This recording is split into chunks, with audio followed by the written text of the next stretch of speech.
Olá, pessoal, tudo bem? Estamos de volta aqui na programação da terceira semana Rede Pedagógica. Esse é o sétimo dia de programação da nossa formação, que tem certificado de 80 horas. Lembrando a vocês que é tudo gratuito, uma formação 100% gratuita, 100% à distância, mas nem por isso distante.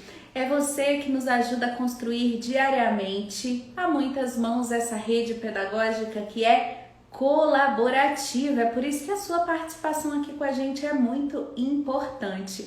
E agora nós temos de fato uma live bastante interativa, né? Para que você possa enviar a sua pergunta, que será respondida pelo professor José Pacheco. Muitos conhecem o professor José Pacheco porque ele foi idealizador da Escola da Ponte em Portugal. Essa live aqui será uma live de perguntas e respostas para o professor José Pacheco, que eu vou adicionar aqui agora mesmo na nossa transmissão. A todos vocês que estão conosco, o nosso muito obrigado. Muitos feedbacks positivos sobre a nossa formação. Já prepara a sua pergunta, porque o professor Pacheco, das outras vezes que esteve conosco, deixou bem claro que ele não vem dar palestra, não. Afinal de contas, o que você quer saber? Pergunte para o professor Pacheco. Olá, professor, seja bem-vindo novamente à Rede Pedagógica. Boa noite e obrigado pelo convite. Boa noite, professor. Professor, muitas vezes, né? Acho que na grande maioria das vezes as pessoas, a imprensa, a mídia, se refere a você, né, como o idealizador da Escola da Ponte. Como que fica para você, Pacheco, esse sobrenome, né, sempre associado à Escola da Ponte? Eu vi que você esteve aqui conosco no início da nossa semana e disse: "Eu sou o professor Zé". É isso mesmo, professor? É a designação porque me conhecem na cidade onde eu vivi, em Portugal. Se chegassem lá e perguntassem por José Pacheco, algumas pessoas poderiam saber, porque há muitos Josés e muitos Pachecos. Mas se perguntassem onde mora o professor Zé, toda a gente saberia dizer. Porque eu fui professor da Escola da Ponte durante 30 anos e fui prefeito da cidade. Portanto, era muito conhecido. O ser participante da equipe que produziu o projeto da Escola da Ponte é, ao mesmo tempo, um privilégio, porque a Escola da Ponte foi a primeira escola no mundo a fazer a transição do paradigma da instrução para o paradigma da aprendizagem. A primeira no fundamental, porque a primeira na educação de infância foi Reggio Emilia, 10 anos antes. Então nós fomos em meados da década de 1970, há 44 anos. E foi um privilégio realmente trabalhar na equipe que pela primeira vez, volto a dizer, no mundo conseguiu passar do centro no professor para o centro no aluno. O protagonismo juvenil, a autonomia do aluno, o empreendedorismo, tudo aquilo que hoje falam, nós fizemos há 44 anos. Mas, ao mesmo tempo, um estigma, porque estou colado à ideia da Escola da Ponte. E hoje eu já não ajo com referência à Escola da Ponte. Eu acho que toda a gente evolui, não é? E a Escola da Ponte foi uma inovação naquele tempo. Foi uma inovação porque criou algo inédito, algo valioso, útil, algo sustentável na lei e na ciência, e, portanto, foi replicável, mas a partir das réplicas da Ponte, que foram milhares, eu contabilizei até 2015, contabilizei cerca de 2.000 projetos no mundo inspirados na Ponte. A Ponte recebia milhares de visitantes por ano, o turismo educacional. Brasileiros eram mais de 1.000 por ano. E então ela inspirou muitos outros projetos. Mas isso é um erro.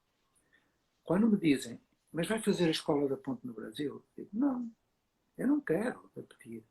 Eu quero é fazer um projeto ou projetos, e acompanho mais de 100 no Brasil, projetos brasileiros, projetos do Hemisfério Sul, projetos a partir das culturas locais, e não importar um modelo do Norte. Porque é isso que acontece com os brasileiros. O Brasil tem professores extraordinários, mas vão lá fora procurar o que tem cá dentro. Vão à Escola da Ponte, quando cá tem muito melhor do que a Escola da Ponte. Muito mais avançado do que a Escola da Ponte. Vão aos Estados Unidos, à Finlândia, fazer o quê? Não vão aprender nada. A Ponte marcou um tempo. A Ponte hoje está congelada, como se diz na internet. É objeto de turismo educacional, mas já não é uma inovação. No Brasil, quando eu consigo despir-me desse epíteto de fundador e idealizador da Escola da Ponte, eu consigo trabalhar com professores brasileiros para produzir projetos brasileiros, onde eu aprendo. Porque repetir vale a pena. Excelente, professor. E já está chegando aqui pergunta, né, do pessoal que está participando com a gente. Por que a escola, professor, tinha esse nome? Escola da Ponte é uma referência a algo concreto ou é de fato uma metáfora? A Escola da Ponte, em meados da década de 1970, era composta de 4 espaços separados na mesma cidade, mas o espaço que eu fui ocupar ficava no bairro da Ponte Nova, da Ponte, que era o bairro operário, têxtil. Era o bairro mais pobre da cidade. Muita prostituição, muito tráfico, muita desgraça. E então, ninguém queria aquela escola. E eu fui para lá sem saber sequer onde era a cidade. Eu concorri apenas. Porque eu já estava numa situação bem difícil. Eu já tinha passado por muitas escolas. Eu já tinha feito, enfim, muito planejamento de aula. Mas eu sentia que algo estava errado. E quando resolvi.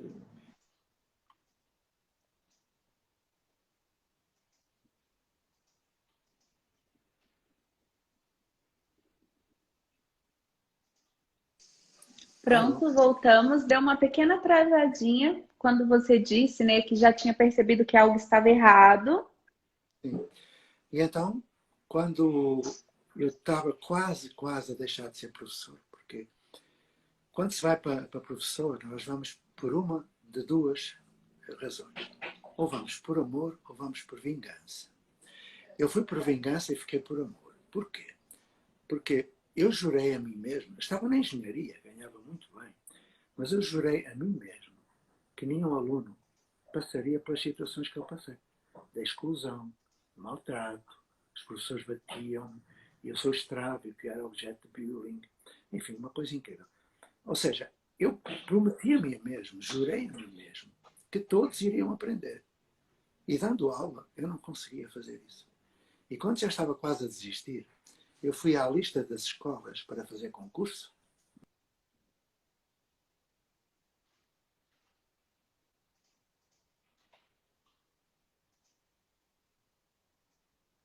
Pronto, Está visto? voltamos.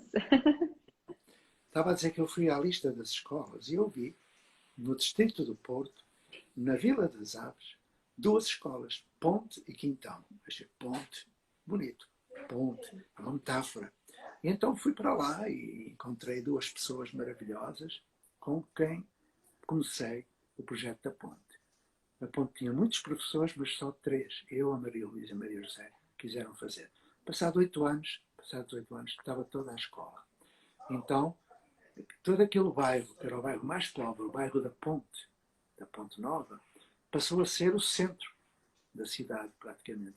E o facto de haver turismo educacional fez criar hotéis ou pensões, restaurantes, foi grande fonte de receita para a cidade, o turismo educacional. E o lugar da Ponte, onde se fala da Ponte, agora não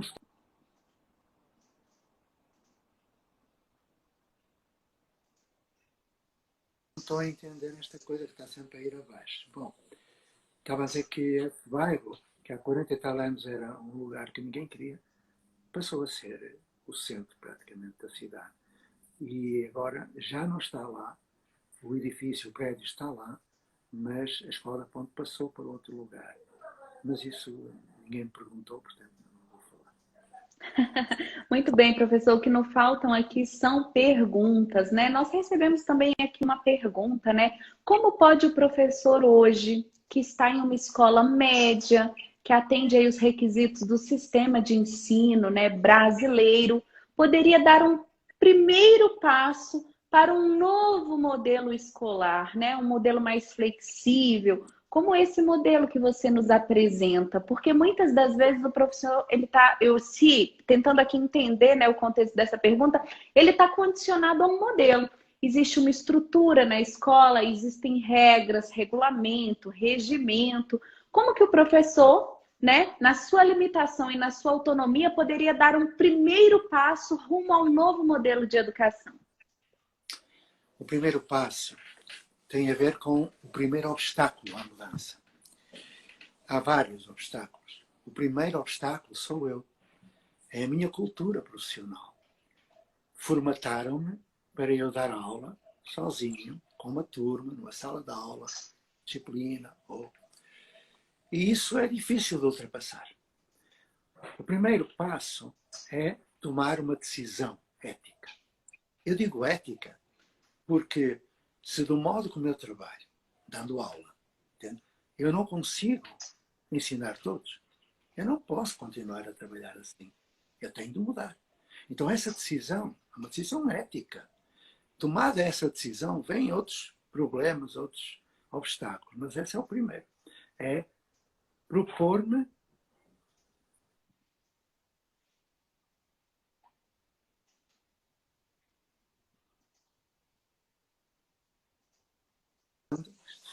parece que vai estar assim até ao fim.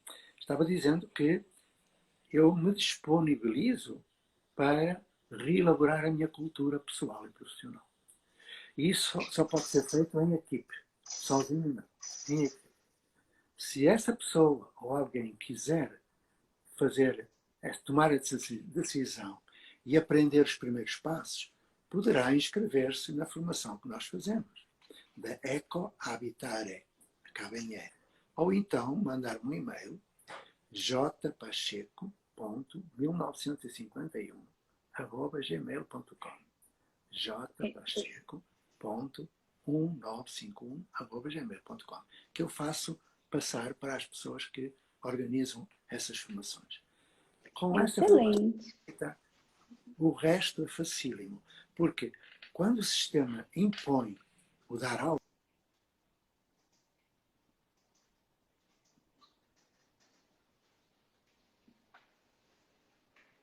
Sem problema. impõe dar aula, esse sistema está fora da lei. Totalmente fora da lei. Se uma secretaria obriga a dar aula, está fora da lei. Porque a escola que dá aula não consegue ensinar todos. E no artigo 206, 205 da Constituição está lá escrito que a educação é um direito de todos. Se nós olharmos para os IDEB, o Índice de Desenvolvimento da Educação Básica, nós percebemos que mais de metade dos alunos não aprende. E, portanto, o sistema não tem poder para obrigar a continuar a dar aula. O passo que é preciso dar é deixar de dar aula e fazer aquilo que é preciso para que as pessoas aprendam. E os projetos que eu acompanho são projetos em que todos aprendem. Tudo. Ok? Só que não tem aula, nem turma, nem nada dessa tralha do século XIX e do século XVIII que só produz o genocídio educacional que nós temos. Muito bem, professor José Pacheco. Professor Zé, né? Aqui com a gente na rede pedagógica. Professor, mais uma pergunta. O sistema de ensino parece requerer professores cada vez mais especializados. Nesse novo modelo de educação, seria o movimento reverso? Os professores deveriam ser mais polivalentes? Não. A equipe de projeto que produz transformações nas escolas são constituídas por especialistas. Mas são especialistas que têm mentalidade curricular, trabalham em equipe, em projeto. e, portanto, não dão aula. Eles estão disponíveis para acompanhar processos de pesquisa, fazer mediação pedagógica, elaborar roteiros de estudo na sua área e na sua disciplina. E especialistas também naquilo que se chama educação especial. Nós temos terapeutas, temos especialistas em Down, temos especialistas em paralisia cerebral, temos especialistas em surdez. Ou seja, o especialista é indispensável, mas num contexto de uma equipe com mentalidade curricular. Eu vou dar um exemplo metafórico, chamada anedota de Chesterton. Chesterton, que foi um escritor inglês, ele passava por uma obra e perguntou a um operário: o que é que está a fazer? Ele respondeu: estou a fazer a canalização da água para a obra. Passou por outro e perguntou: o que é que está a fazer? Ele disse: eu estou a fazer aqui uma estátua que vai estar dentro da obra. Passou por outro e perguntou: o que é que está a fazer? Estou a fazer o princípio da energia elétrica, instalação. Até que chegou a um deles e perguntou a mesma coisa: o que é que está a fazer? Ele respondeu: estou a fazer uma catedral.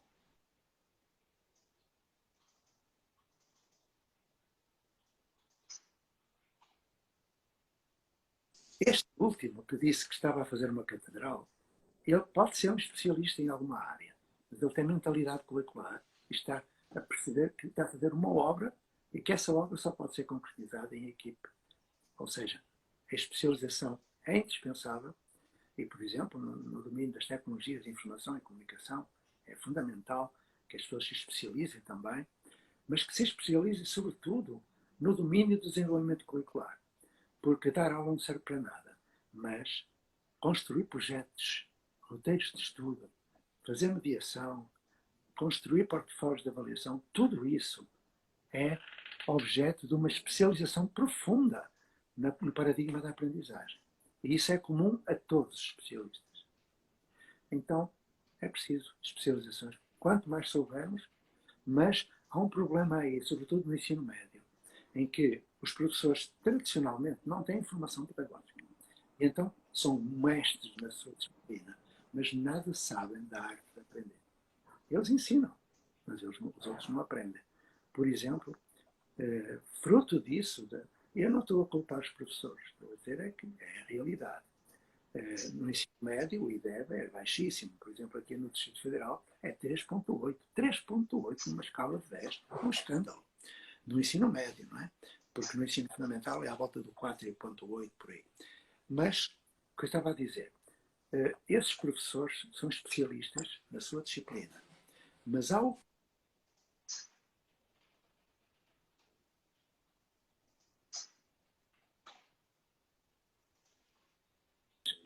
não ter conhecimento do modo como se aprende, do modo como se constrói conhecimento, ele dá aula, o professor especialista dá aula, mas os alunos não aprendem.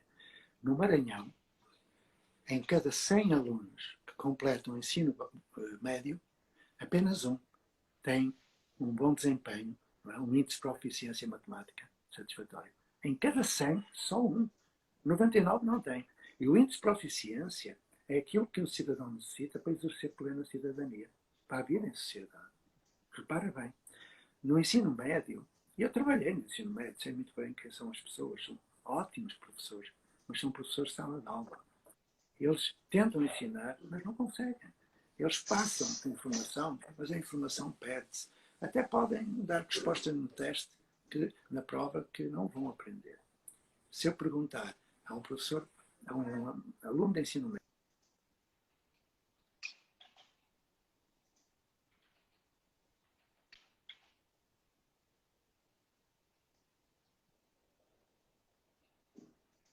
se eu perguntar, já fiz essa experiência, trabalhei muito em pesquisa no ensino médio, eu pegava, por exemplo, na prova do Enem do indivíduo e, quando ele estava no terceiro ano da universidade, eu lhe aplicava essa prova. Ele tinha entrado na universidade, eu aplicava essa prova. Ele tirava 0. A maior parte vezes, nenhuma resposta ele dava, porque já tinha esquecido. Ou seja, não tinha aprendido. Quando eu vou para o fundamental, é a mesma coisa. Eu pergunto às pessoas: quem é que sabe fazer raiz quadrada? Ninguém sabe fazer raiz quadrada, praticamente só o professor de matemática. E depois eu pergunto: quantas vezes utilizaram raiz quadrada durante a vida? Nunca. Então para que é que tiveram de ter aula sobre raiz quadrada? Fizeram prova, fizeram. Mostraram que sabiam, sim. Não sabiam. Esqueceram. Porque a memória é inteligente. Liberta-te do peso morto. Porque não tem significado. Para haver aprendizagem é preciso que o objeto de estudo tenha significado, sentido. E é preciso um vínculo afetivo, emocional, ético, estético, que não existe.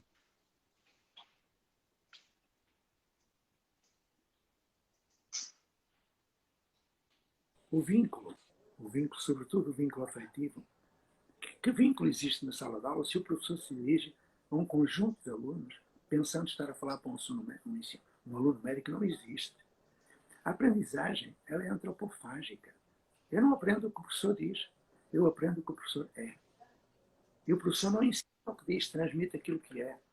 E, portanto, na transmissão, acontece que o aluno, para fazer a prova, retém informação na memória de curto prazo, coloca na prova e esquece, porque não houve vínculo, não houve significado, não houve nada. E a significação é um dos primeiros princípios gerais da aprendizagem, de Vygotsky, de Brunner, dessas teorias. Excelente. Professor José Pacheco aqui conosco, respondendo perguntas dos participantes da terceira semana Rede Pedagógica. Professor, chegou uma pergunta bastante interessante. Como deveria ser, então, a formação inicial do professor para esse novo modelo educacional? Não precisaríamos primeiro mudar o currículo das faculdades de educação? O que é preciso é mudar a formação. A formação tem que ser isomórfica. O modo como o professor aprende é o modo como o professor ensina. E a formação não pode considerar o formando como objeto a quem se dá informação ou se transmite alguma coisa, mas sim como sujeito de aprendizagem, com um projeto pessoal, social, no contexto de uma equipe. E mais, a teoria não vem antes da prática. Não adianta nada na formação estar a dar os Piagets e os Vygotsky, porque quando o professor vai para a sala de aula, o Piaget não está lá e o Vygotsky fugiu, porque ele não contextualizou, ele não integrou. Né?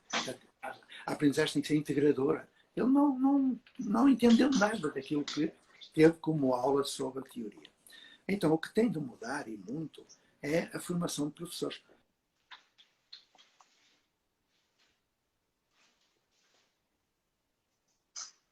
Tem de mudar o modo como se forma os professores. Porque, hoje em dia, e eu trabalhei na universidade, e sei muito bem aquilo que eu digo, eu ia assistir a aulas e via os professores da universidade a formar professores e diziam que o centro deve ser o aluno. Como disse Maria Montessori, Claparède, Dewey, toda aquela gente do princípio do século XX, da Escola Nova. O centro tem que ser o aluno. E o que é que esse professor está a fazer? Está a centrar nele, está a dar aula. Então diz que o centro deve ser o aluno, ele está a dar aula centrada no professor. Eu costumo dizer, isto é esquizofrénico, não é? O que é que fica? Fica a aula. O aluno não vai centrar no aluno, vai centrar nele, dando aula. Então, esse isomorfismo, a mesma forma, tem que ser repensada. Porque não adianta nada estar a dar aula na formação inicial. Eu trabalhei em várias universidades e quando cheguei, deram-me uns papéis para eu levar para.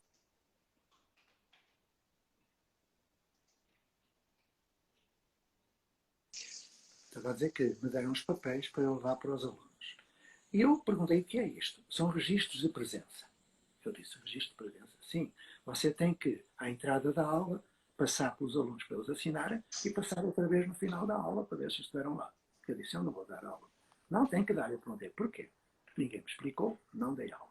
Depois eu disse, eu não posso utilizar estes papéis porque a proposta desta universidade diz que quer formar professores autónomos, responsáveis. Como é que alguém desenvolve autonomia e responsabilidade quando é controlado no registro de presenças? Que responsabilidade é essa? Que autonomia é essa? A autonomia é outra coisa. A autonomia é relacional, é um conceito relacional. Então eu expliquei àquela gente isso mesmo. E aconteceu que encontrei gente que comigo criou um núcleo de projeto dentro dessa universidade. E formamos uma pleia de educadores que hoje são pessoas de 40 e tal anos, 50 anos de idade, e que são bem diferentes daqueles que eram.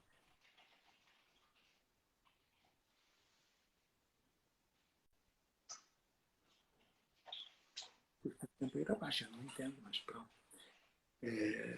Tens alguma perguntinha mais? Sim, Ivanete Muniz pergunta aqui para o professor José Pacheco. Professor, a educação à distância funciona? É indispensável, mas não como está a ser feito. Não adianta nada mandar videoaula ou exportar tarefa para casa, exercícios, planejamentos, não adianta nada. Não se aprende com videoaula. O que é preciso é criar condições para, na internet, se utilizar as tecnologias digitais de informação e comunicação para a humanização do ato de aprender. E eu faço isso com muitos professores, presencial e virtual.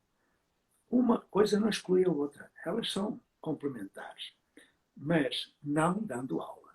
Dar videoaula na internet é perder tempo, gastar dinheiro e não aprender. Então, o que se tem de fazer, eu posso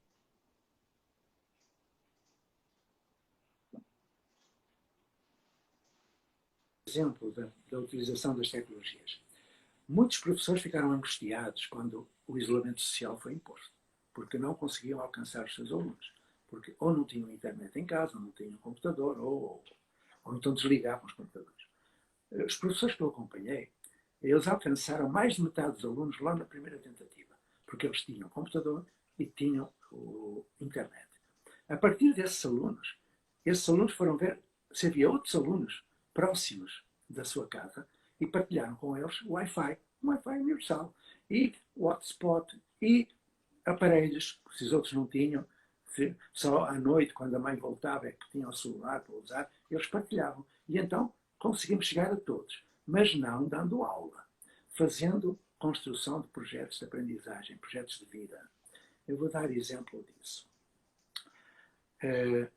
Uma professora perguntou, através da internet, educação à distância, o que é que tu queres saber? O que é que tu queres fazer agora? E a criança, o jovem, disse o que queria e a tutora perguntou, porquê é que queres saber isso? E a criança começou a fazer a problemática, a explicar porquê. Ao explicar porquê, o professor criou várias perguntas num roteiro de estudo para que ela pudesse, no Mr. Google ou num livro, na biblioteca, ir procurar a resposta. Aí, num segundo encontro, a professora perguntou, o que é que tu encontraste como resposta? E ela foi explicando, ou seja, apresentou evidências de aprendizagem.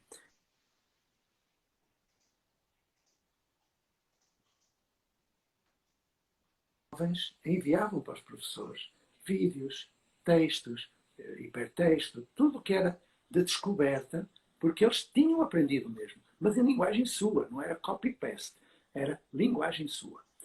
Mas foi muito além disso, porque uma das coisas que eles descobriram é que havia 2 alunos próximos que estavam a passar fome, porque os 600 reais não dava para a família toda. Então eles foram fazer um projeto de ajuda, não assistencialismo, mas de ajuda. E então começaram a entrar no campo da socialização, no campo da partilha do conhecimento, no campo da partilha do alimento. Ou seja, criaram um espírito de comunidade que a educação à distância da aula não cria. Porque é tudo competição, passar à frente do outro. Eu tenho que entrar na universidade e se o outro entrar, eu não entro. Isto não faz sentido nenhum. Quando nós sabemos que uma das competências básicas do século XXI